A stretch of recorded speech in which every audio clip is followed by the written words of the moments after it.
Hello. Welcome to a special live edition of Locked on Sharks. We going to react to a lot of big news surrounding the Sharks right now as they lost tonight 2-1, but it was a big weekend for the Sharks just when it comes to their prospects and kind of the future of the Sharks. So we're going to talk about the Sharks 2-1 loss to the Stars. Thomas Bordeleau is signing, and then Ozzy and Gushchin are on their way to San Jose right now. So, and of course, give away 2 tickets to the Sharks game on Saturday against the Blackhawks. So, as Kyle would say, let's do the music. You're Locked on Sharks, your daily podcast on the San Jose Sharks. Part of the Locked On Podcast Network, your team every day.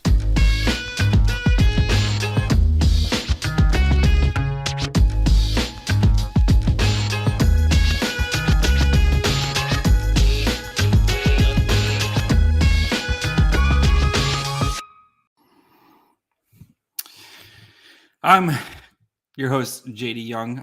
Kyle is off doing Australian things. Again, tonight we're going to be giving away 2 free tickets to the Sharks game at the end of the thing. If you want to win, all you got to do is in the comments, not the chat, in the comments, write the content boys.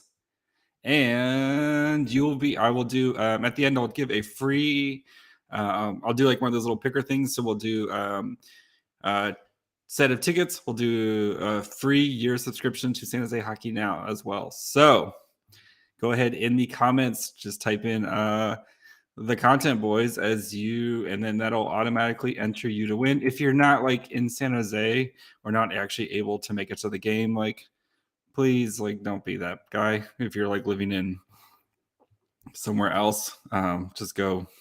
Yeah, sorry, unfortunately. But so very excited. Let's start with the game tonight. So kind of again the perfect tank game where they let in a couple goals, they kept it interesting. The young children started to play pretty well, but they just wasn't enough to kind of to push them over the edge. So yeah, whatever. I really liked, let's start with Daniil, who I thought had a really good game, especially now that he was playing with getting to actually play with Hurdle and Meyer, and really saw kind of his confidence. He had a jump in his step tonight and was really, really able to kind of, find his game tonight. So really, really, really thought he played well, got hurt a little bit, but came back, and definitely was kind of what we expected. He almost tied the game at one point, but can you actually comment in that? Okay. Or is it just in the chat? Liz, help me out here. Is it just the chat, or can you actually comment in the comments? Maybe it's just the chat. Fudge. I guess it is just a chat. Okay. Yeah, just comment in the comments here, and then I'll figure something out. So we'll figure something out. So maybe I'll just do it. I'll do a random, I'll count how many there are and do a random number. We'll do that. So but yeah, back to Daniil. Will be, what am I smoking next? Okay. That's weird. Daniil, I thought he looks pretty good, especially playing in the, actually getting a chance to play in the top 6 role. Almost tied it. It was nice to see Daniil kind of get back to his game and such. So, but then Merkley, I thought Merkley had a very Merkley game where you see the highs. Really nice pass on the Timo that set up the Timo goal. He definitely was, had his up and downs. That last shift of his was a little Merkley-esque, where I think he tried to do a little bit too much. He tried to make a play before he was actually ready to make a play. And then he did make up for it with really nice effort on Jamie Benn to keep Jamie Benn from icing the game there on the empty netter. But it was definitely a very Ryan Merkley game where you see the highs and you see the lows. And I think with him, he just has to work through that and continue to kind of figure out what he can and can't get away with when he's on the ice. So kind of my other big takeaways, of course, Timo Meier, monster, just continues to just do Timo Meier things.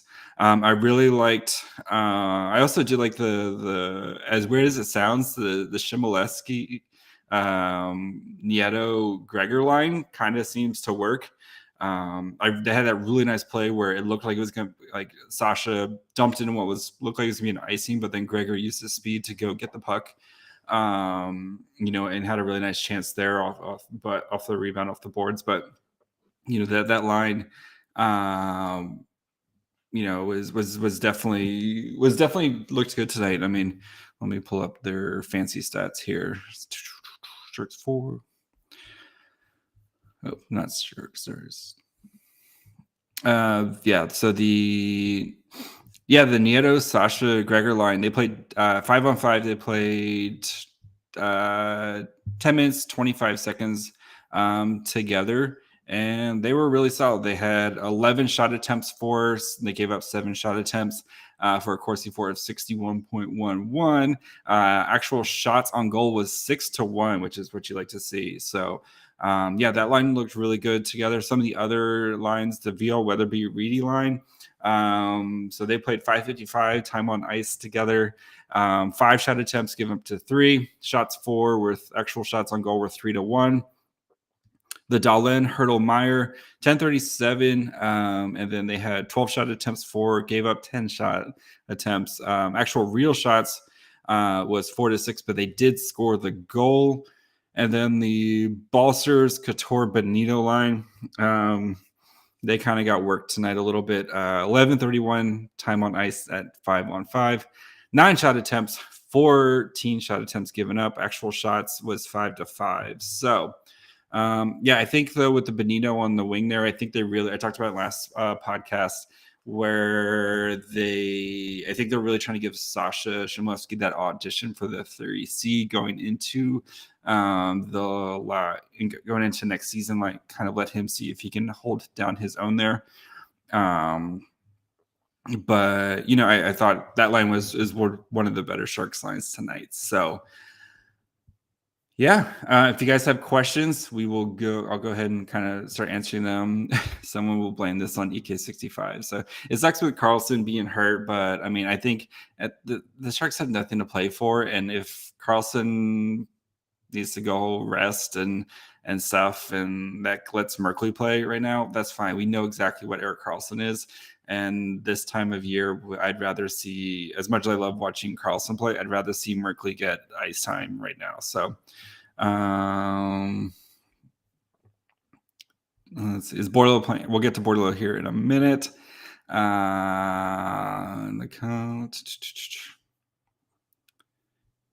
Yes, we're gonna Dahlin ceiling. I think we've talked about this before. I think he could be a 20 to 25 goal scorer. I mean, he was on pace for that earlier this season.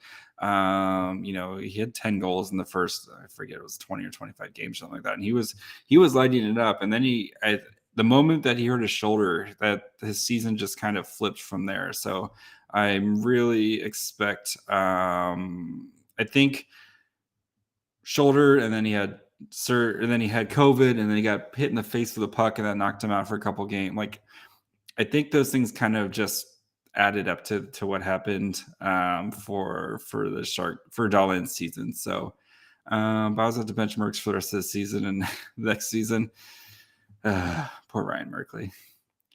Blask Merkley seems to work. Thoughts? I kind of, like I said, I think that pairing works for some dumb reason, like where Merkley can kind of do Merkley things, and Vlasic, he's not the same guy he used to be, but letting him he knows where to be. Like he's always going to know where to be and what, like, just the hockey IQ with Vlasic, and he may not be able to do it as well, but he at least knows. And I think those two guys just work really well together. So that's why I like that pairing for some reason. I can see the Ferraro Merkley pairing working out as well, especially because Ferraro is such a try-hard guy, where again he can kind of help cover for any Merkley mistakes. So yeah, I could see that too, but I don't know if Merkley's not going to be getting top 4 minutes right now. How many minutes did Merkley play tonight, actually? But like I said, he's not going to get like top 4 minutes, I don't think, anytime soon, especially with Burns and Carlson on the team. There just isn't enough ice time for Merkley. So, and Merkley played 1640, which was the fifth most of the defensemen, only Vlasic behind him. So, yeah, I don't see how that's going to happen for anything. Was great, but the Sharks only seem to do this as a transition. Bora, what? Yes, 9-game losing streak. We want that losing streak to keep going, baby. And it's the Burns Classic Starfish. It works 60% of the time, every time.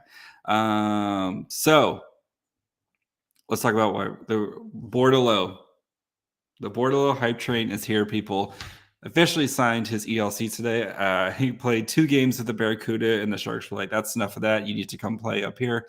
I don't know if they're going to throw him at center right away. I wouldn't be surprised if he plays on the wing at first, especially because you have Weatherby, you have Reedy, you have Sasha, you have Bonino. All these guys can play center. And I think for him, they might just want to let him kind of ease into it a little bit. So, I wouldn't be surprised if he's playing on the wing, like he could take Balser's spot or Bonino's spot or Dahlin, Dahlin's spot. But I'm hoping he plays top 6 with put him with, a Couture, or put him with, the Hurdle Timo line, or like put him in a position to succeed, and then let's go from there. But I mean, he's expected to make his debut tomorrow against the Wild, and I'm pretty excited for that, especially because the Sharks literally have nobody else right now. They had to, they had literally nobody else. They had no scratches tonight because everybody's hurt. So, especially with Barabanov, who didn't fly home, but it seems like they may just want to rest him right now. Schimmick and Carlson both did go back to San Jose. So yeah, I'm excited for Bordeleau. I can understand when people are kind of like, well, why are you burning the first year of his ELC for what's basically going to be 8 or 9 games here? But like, who cares? Here's my thinking with it is, one, you get Bordeleau and Eklund on 2 separate years, at least when it comes to their next contract negotiations. And 2, that's just like what you have to do, especially with these high-end NCAA guys. I mean, you look at Beniers signed his right away. Kent Johnson signed his right away, and they're playing like, some of these guys, that's just kind of the cost of business with them, and it kind of keeps them from, it's their leverage for not threatening to go back for one more year. And the Sharks really did want to sign him. I know that the Sharks really, really wanted to sign him and get him going. And I think after they saw the way he played with the Barracuda for the past 2 games, and, I watched both those games, and clearly the best guy on the ice, and just clearly the best guy on the ice. He has a lot, he does have stuff to work on. And, I think especially if he wants to be a center, he's going to have to work on his face-offs and stuff like that, which will come, especially when you're 20 years old and you're playing against guys who've been, doing face-offs and stuff like that for, 10 years. That stuff will come, and that's something that he'll be able to work on in the offseason. And so, way too early take on Bordeleau's ceiling. 2C, maybe. I think he could be a really, really, really good 2C. And then, yeah, that's kind of where I think with Bordeleau, like, I don't think he'll ever be a like Hurdle or Couture, but could he kind of be in that same vein of being like a really, really good 2C? I think so. Do I think the Sharks power will ever get their power play to work? When they get better players, the power play will work. You notice teams with good players have good power plays. It's kind of funny. Couture is having another great start, point per game through 25, and the team starts playing him with two wingers, and they're basically AHLers. Yeah, that's the thing with the Sharks. They just don't have enough depth to have like real, like two good, like lines. So yeah, once we find some more players to put on Couture, we'll probably keep seeing it. So at this point, I'm fine if they keep losing. That's my thing. I don't mind if they lose as long as they're playing the kids and it's fun to watch. So the content, more or less. Myrtle, let's see. Next year, Eklund, Gushchin, Wiesbaltt. I don't know about Gushchin and I think Gushchin and Wiesbaltt are going to need some time, especially with Gushchin, where like those guys going from juniors to the NHL is a huge thing, and I just don't know if they're going to be able to do that right away. So yeah, I think those guys are going to be playing in the AHL next year, and then if they start burning it down, then they'll be able to play. I'll play with the Sharks. So Gushchin joining the CUDA. No. So again, these guys Gushchin and that's the other kind of big news. Gushchin and Ozzy, since they're going to be joining the CUDA this year, it does not burn off a year of their ELC. There's a rule: once your juniors finishes, you're allowed to go play in the AHL. So the Niagara Ice Dog, their team, they're out of the playoffs. They're done. Their season's over. He can go finish playing with the Barracuda right now, and it doesn't burn. So when he signed his contract, he was under 20. Slide rule, everything like that. Yeah, it will not burn. Same thing with Ozzy, who I guess his shoulder, and I know they said that he didn't end up needing surgery, but he will be able to play. But yeah, so it looks like he's going to be able to play. Same thing. The Prince Albert Raiders, they didn't make the playoffs. Their season, I don't know if they got one. If their season's over, they got one. Anyway, by the time the CUDA have their next game, the Prince Albert Raiders season will be over. They're allowed to go play in the AHL, kind of get that taste of it. So yeah, it'll be fun to watch these guys. Can we break our losing streak record? I don't know what the actual streak record is, but I mean, they're going to get 10 here. Probably get 10. They play the Blue Jackets on Tuesday. I don't know. That's going to be tough. I don't know if they might be able to beat the Blue Jackets, but I don't see them beating the Wild. LaRock, same thing with LaRock. I think if they win, they're in their playoffs, so they could still be in it. So yeah, if the LaRock could come play as well too, if they wanted. Yeah, and LaRock, yeah, he needs to stay with the Vancouver. He needs to stay with Victoria and play some more and kind of keep marinating down there. So, yeah. All right, let's do a giveaway. So, last call. Type in the content, boys, and then we're gonna count them up here. So.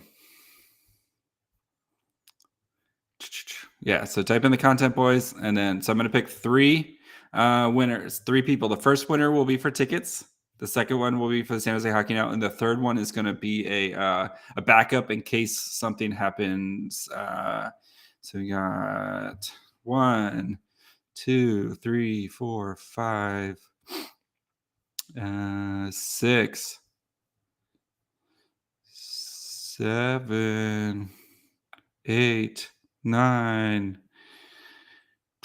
10, 11, 12, 13, 14, 15, 16, 17, 18,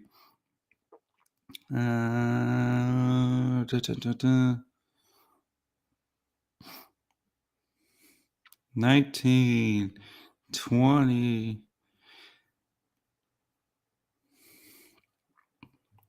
Sorry, this is really fun. 20, 21, 22, 23, 24, 25, 26, 27, 28, 29, 30. Okay. Gonna do one of those number pickers.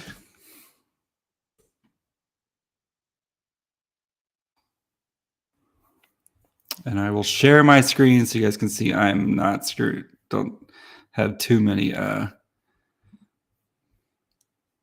1 and 30.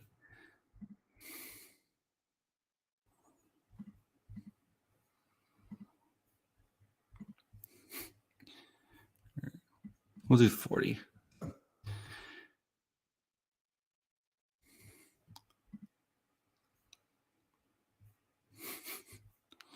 All right, so we're going to do 1 through 40. So generate random number.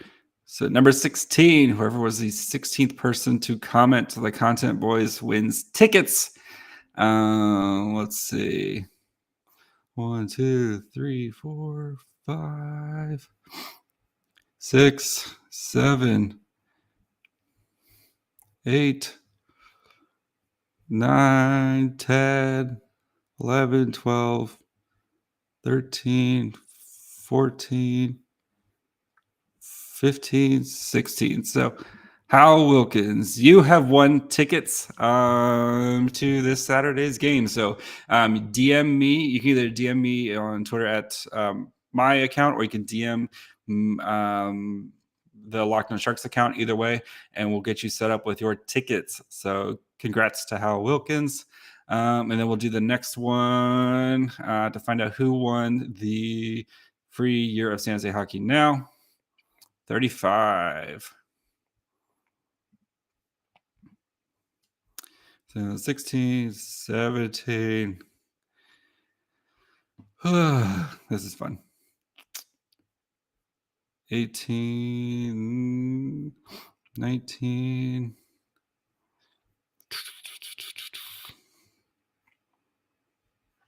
We're at 20, 21, 22, 23, 24, 25, 26, 27, 28, 9, 30, 31, 32, 4, 35. All right. So in Damage Inc. 346, you have won a free year subscription to San Jose Hockey Now. Again, DM me or the Locked On Sharks Twitter account, and we'll get you set up with that. If you already have it, then I'll basically just Venmo you $30 for it, and then we'll pick one more just to as a special, just in case something happens. Yeah, we'll pick one more here. So 22. Where was the Hal person? That was 16.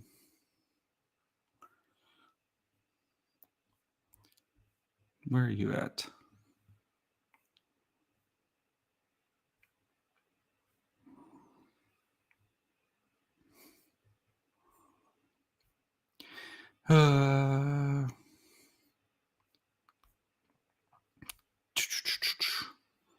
And